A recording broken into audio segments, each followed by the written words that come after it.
Le ministre de l'Éducation a qualifié de scandaleux le blocage des notes des élèves que maintiennent les enseignants suite à l'échec des négociations entre le département et les parties sociales.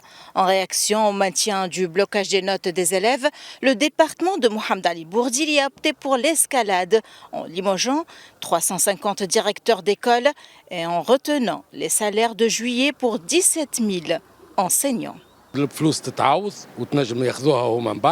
L'argent peut être récupéré, mais ce que les étudiants ont perdu pendant 2 ans ne peut pas être récupéré ou réparé. Personnellement, je suis contre la retenue de salaire. Les enseignants sont aussi des parents et ils ont des responsabilités. La privation de salaire ne résout jamais le problème qui peut continuer. Le syndicat a appelé le ministère à retirer sa décision et à réengager les négociations, considérant les mesures disciplinaires prises par le département de Mohamed Ali Bourdili comme un tournant dangereux. Il y a un état de colère, un état d'ébullition au sein du secteur. La décision de couper les salaires de 17 000 enseignants n'est qu'une mesure fasciste. Un ministre de l'Éducation ne doit pas punir ses employés de cette manière.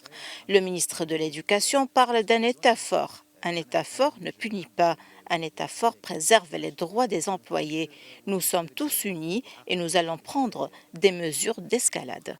Il n'y a pas eu de conversation véritable entre les deux parties et les deux parties n'ont pas pris en compte l'intérêt des élèves et de leurs familles.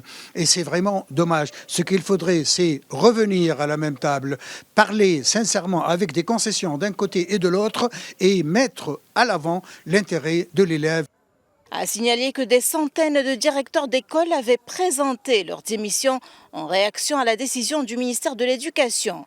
Face à ces tensions qui ne cessent d'augmenter, l'Union générale tunisienne du travail a préféré le silence. Aucun communiqué, aucune tentative d'apaisement.